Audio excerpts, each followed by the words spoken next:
All right, let's now get into this discussion. The MK party saying it is going to join the EFF, ATM, the UDM and other smaller parties in what has been called the Progressive Caucus in Parliament. The party says this is aimed at strengthening the voice of the opposition both inside the National Assembly and outside. Let's speak now to ActionSA's Atholl Trollip and the UDM's Nqabayomzi Kwankwa. To both of you, gentlemen, thank you very much for your time. Can I ask one uniform question, though, to both of you to start off this conversation? Mr. Trollip, let me begin with you. Is the ActionSA party not interested in being part of the GNU, despite the calls yet again by the ANC, which says it is calling for parties to become part of this GNU? Xoli, thanks very much. Look, we've been unambiguous about this for more than 3 years, certainly for the whole of this campaign. Our President, Herman Mashaba, has made it quite clear that we can't go into government to fix the problems of this country with the party that created those problems. So we're not interested in going into the government of national unity. In fact, I think it's a misnomer to call this coalition a government of national unity. The agreement is signed between the ANC Secretary General and the DA Federal Council Chairperson, Helen Zille. So they're the two main parties. So it's essentially a grand coalition with 3 other parties, the IFP, the Patriotic Alliance, and Good We Hear. But there's no documents that's been signed by those parties that we have seen. So essentially, we don't want to go into that government. We want to fulfill a constructive opposition role. I said that to the president the other evening, and I congratulated him on his re-election as president in Parliament. We said we'd be a constructive opposition. If this government came with constructive proposals and ideas that take this country forward and deal with the triple challenges of poverty, inequality and unemployment in this country, and also crime and corruption, they can count on our support. If they don't do that and don't meet the milestones that they set themselves as a government, we'll hold them to account. So that's the role that we're going to play. We're going to be the unofficial official opposition. There are many other opposition parties in Parliament. And, you know, the DA essentially is still sitting in the benches of the official opposition, but being in government in this grand coalition is going to make it impossible for them to be an effective opposition. I don't believe that they can be the official opposition whilst being in government, but that remains to be seen. Let's come to you, Mr. Kwankwa. Similar question, but slightly different, because you complained through your leader in Parliament, Batu Olomisa, that the ANC had not yet reached out to you, but here they are, once again, today, as they issued this 5-member GNU to say this call goes out to all parties who are interested in forming part of the GNU. Are you interested? Look, well, if you were to look at our manifesto, Xoli, the manifesto of the UDM going to the 2024 elections, you'll probably see that we're one of the only political parties that actually mentioned the possibilities of South Africa having to be governed with a GNU, so to speak.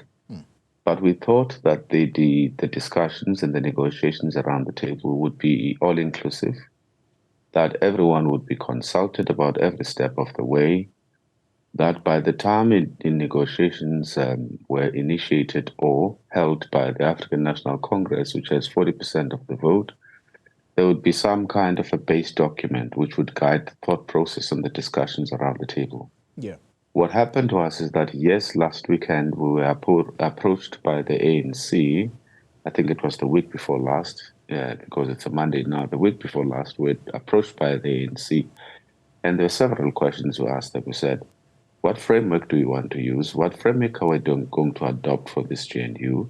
And what do you actually mean conceptually by GNU? Because we know that the kind of GNU they were proposing this time around is vastly different from the 1994 GNU, which was part of the interim constitutional arrangement back then. They did not have those details at the time when they had exploratory discussions with UDM, and they promised to get back to us, which was last week, Tuesday, which never happened. Instead, what ended up happening is that we saw on TV, especially international media, Al Jazeera, CNN, and the like, where IFP, Inkatha Freedom Party, held its own press conference, and they said, publicly declared, as they have a right to do so as a political party, to say that they were going to form part of a GNU between the IFP, DA, and the ANC. That is when we actually realized that some of these parties have held talks since the election, substantive talks on issues, substantive engagements on how they wanted to structure these things. And they only wanted to have us as toy maces. And we said we refuse to be strung, to allow people to string us along as toy maces. We want to be able to influence the program of that GNU if we're to even form part of it. We never went into the discussion with a requirement for position. We never demanded anything. We didn't say we want to be speaker. We just wanted to know actually what it entailed. Yeah. And once we had gotten to that stage when we would be able to then decide as an organization whether we wanted to be part of it or not. But only you would actually admit and agree that the system needs balance, which is what we try to do on our sitting on Friday. You can't have everyone being part of this broad group or broad church of parties that are going to run the government and not have an opposition which will hold the government to account in parliament. Because there's no way that you can still have the DA, which is now part of government, and IFP. I had this discussion with Naren Singh. I said, Singh, you are part of the GNU now. You are probably going to sign a pact anytime from now. That means that you cannot be the one who convinces now any longer the smaller parties, because that used to happen in the past. IFP as the largest party would convince the smaller parties. I said, you can't play that role anymore, nor can the Democratic Alliance be able to play an effective role as the official opposition in the country. Those who are not part of the GNU would have to actually do that for the country in South Africa. All right. So I guess in a roundabout way, that basically responds to the question as to the UDM forming part of the GNU. You are not interested. Okay. Let's then go back to Atholl Trollip. Mr. Trollip, there is now the talk around strengthening the voice of the opposition in Parliament, and there is the formation, or I don't know if it's in a casual nature, but there is what is called the Progressive Caucus. Is ActionSA part of that in order to strengthen this voice of the opposition in Parliament? No, we certainly are not part of what one calls the Progressive Caucus, quote unquote. In fact, the word progressive is defined very differently in this country, and different sides have different ideas of what it means. And just as you can't have all the parties in government, you also can't have all the parties in Parliament all in the same opposition church, because that just is not compatible. We are not compatible with some of the parties that are in opposition. So we're going to define our own role, and we've done that quite clearly already. For example, we were the first party to talk about the size of the cabinet, because now that we have a president and he's going to be inaugurated on Wednesday, when we come back to Parliament, he'll have to tell the country and Parliament what his cabinet looks like. Now, most of the parties have campaigned for a smaller, leaner, more effective cabinet. We have one of the biggest cabinets in the whole world, 30 ministers with 36 deputy ministers. That costs the taxpayer 154 million rand just for the salaries of those peoples, not counting the separate houses, the motor cars, the VIP, the perks, all that goes with it. That's not counting that. So it runs into billions of rands. So we were the first party in Parliament to say, look, we're very curious to see what Cyril Ramaphosa is going to do, because in 2018, he promised to reduce the size of his cabinet. I think he reduced it by 1 and then increased it by 2. And now with new parties coming into this coalition, I've heard Gayton McKenzie saying that he demands either the Department of Police or the Department of Home Affairs. Patricia de Lille, as Good Party, has now apparently also gone into the GNU. She was the Minister of Home Affairs and then Tourism. So all these new parties that are now in government, they're all going to be wanting cabinet positions. It is, after all, about power and patronage. And it's going to be interesting to see what they're going to do about that, because many of them campaigned on having a much smaller cabinet. For example, in the multi-party charter, where the IFP, the Freedom Front Plus, and the DA and ActionSA were involved, and the ACDP, we were saying between 18 and 20 cabinet posts, no more, and no deputy ministers. It's going to be interesting to see what positions those parties are going to accept now, and whether that cabinet will reflect a commitment to reducing the size of government and making it more effective. So we're going to fulfill a role of being the unofficial official opposition. We're not going to gang up into different groups, either in a GNU stroke grand coalition and progressive opposition benches. We are going to be an independent, constructive, standalone opposition party. And if other parties approach us to cooperate with us and they have similar values, we will engage them. In fact, we will be engaging one of those parties tomorrow to talk about future cooperation. Our door is not closed.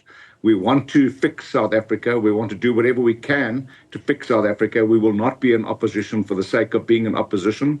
We will support any sound, constructive proposals that will take this country forward. But those that don't will certainly be met with opposition, and that's the role we'll be fulfilling. Sound, constructive proposals. You are using these words, and I think you are choosing them deliberately. Before I move on to Mr. Kwankwa, what is the major reason for not wanting to form part of this progressive caucus? Well, we have some fundamental differences with parties like the EFF and MK, for example. MK wants to do away with the Constitution, and we're very much a constitutional party. We're also a party that supports the free market and a liberalization of the economy. And the EFF, for example, does not support that. They support nationalization of land, banks, and the Reserve Bank. We cannot go along with that. So we're not going to just choose partners because they happen to be in opposition and then gang up against a government. That's not our style. We will align with parties that think like we do, that have the same values, that will hold the government to account according to those values, not simply according to values that other political parties find drives their agenda. Our agenda is different to the agenda of the EFF and MK. Therefore, we cannot align with them. And as I said, you know, they define progressive very differently to what we do. Yeah. All right, Mr. Kwankwa, before we come to you, I just want the viewers to be reminded of what was said yesterday at that marathon media briefing. Let's just take a listen to the words of former President Jacob Zuma, but in his capacity as leader of the MK party. But this is his statement read on his behalf by the party's spokesperson, Nqabayomzi Kwankwa. Let's take a listen. On December 16, 2023, I stated that we had started an initiative with several progressive parties aimed at creating a united patriotic front. For various reasons, that project was delayed until after the elections. I am therefore glad to announce not that only will Nqabayomzi form part of the Progressive Caucus, but we will soon also be announcing the formation and a program of that patriotic front of progressive forces who are both inside and outside of Parliament. While the Progressive Caucus must carry out the struggle inside Parliament, the Patriotic Front must also do so outside of Parliament. All right, Mr. Kwankwa, there's so many issues that spring up there, but perhaps let's deal with it step by step. The program of action of the Patriotic Front, this almost is almost a substructure of this progressive caucus. Where does the UDM, or what does the UDM firstly know about this program of the Patriotic Front? Xoli, thank you very much. I must start by responding to a point you made earlier after I had made my submission.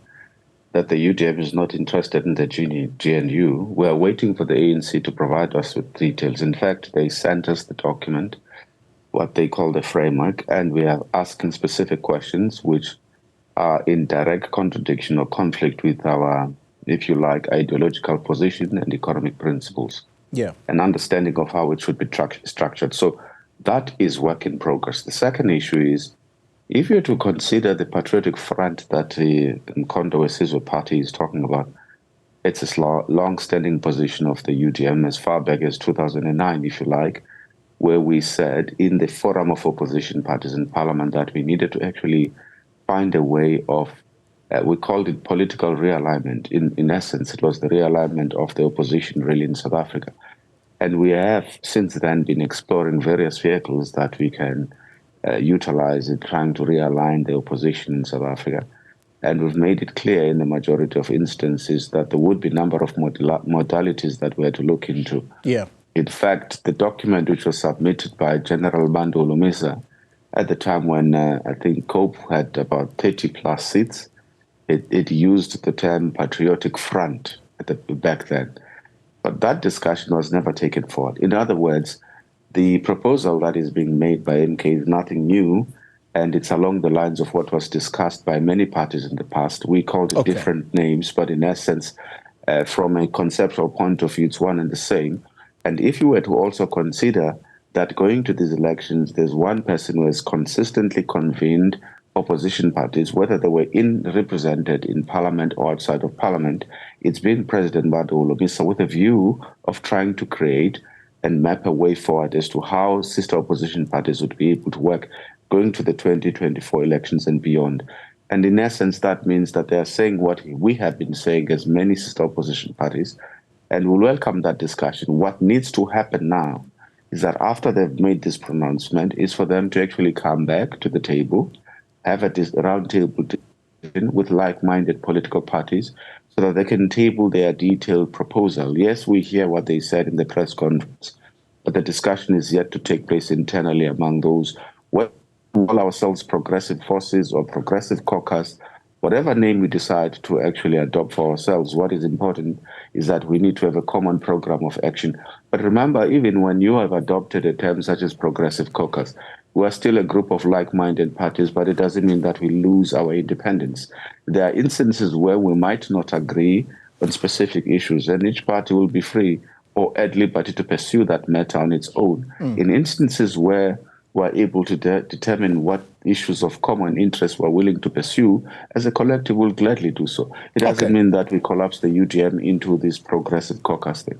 Okay, all right. I think you're making a very clear distinction there that, yes, you might coalesce, but you will still maintain your identities and the things you stand for as political parties. Correct. But there is a phrase that Mr. Trollip uses, and that is that of being a constructive opposition in Parliament, not being an opposition for the sake of opposing things. Where do you stand on the question of the Constitution? Where does the UDM stand on the question of the Constitution? No, we are constitutionalists. I mean, even our party platform, we state that very clearly. And if people were to look at our record as a party, our performance over the past couple of years, we've always been constitutionalists. That's a certain party doesn't agree with the Constitution or certain aspects of it or doesn't like the Constitution, is a debate or a matter that that party can pursue on its own. But on matters that advance the interests of our people, that advance the transformative agenda, where we agree on, will willingly actually meet with those parties and develop a common program of action. We have always been constructive as a party. We've always maintained our independence and integrity. I mean, there are many instances where we worked together with the EFF in the past. There are also many instances where we're discussing matters of rules and whatever they did in the House, which we didn't agree upon, we're the first ones to say we didn't agree and would criticize them if we needed to do so. Yeah. Even now, as we plan for the 2024-2029, or let's rather call it the 7th term of Parliament, we've made it clear to sister opposition parties that we are going to maintain our independence. We intend to play a constructive role, and where we don't agree, we are going to make it clear. Where we agree, we are going to coalesce and work with other parties. All right. Mr. Trollip, something came up today And this was on the back of an interview by Helen Zille with Radio 702, where she makes it clear that they are not going to vote for the impeachment of a president that they helped to get elected. So, that grouping, the DA, ANC, IFP, Patriotic Alliance, and more recently now, the Good Party, together they have a 68% majority in Parliament. It does appear that Phala is going to be revived. Even if it is revived, things may go down to the wire, meaning they will go to a vote. What will the stance of ActionSA, along with other opposition parties, I suppose, when that issue does arise, because clearly you are outnumbered?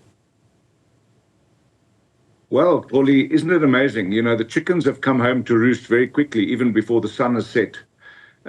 For example, when you have a grand coalition between two diametrically opposed political organizations, it does mean that there'll have to be concessions. And the concessions have clearly been made, and Helen Zille was unambiguous about that. And I listened very recently to John Steenhuisen saying that the DA was going to ask the FBI to investigate the Phala matter. Now, all of a sudden, we hear that that's not up for an investigation. Well, we were all in Parliament on Friday last week where the EFF handed in a motion to say that they wanted this investigation reopened. And the Speaker said that that would be considered. Now, you can't wish these kind of things away. And if there is an investigation and there's a different finding, parties involved in Parliament will have to decide which side of the divide they're going to choose.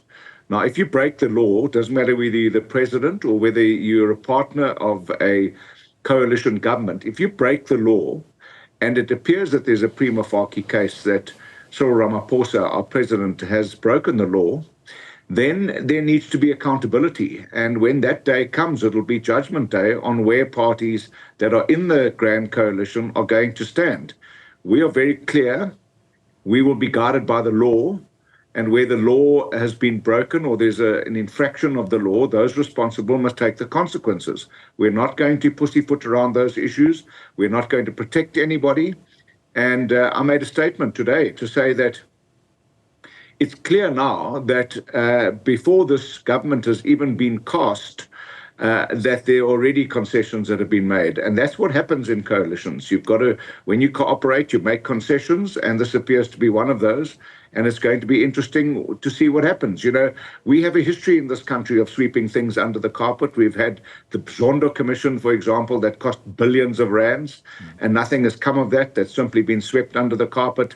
We have an arms deal corruption case that has been going for almost 30 years, the whole period of our new democracy. Patricia de Lille drove that arms deal case mercilessly. Now she's in the government of national unity.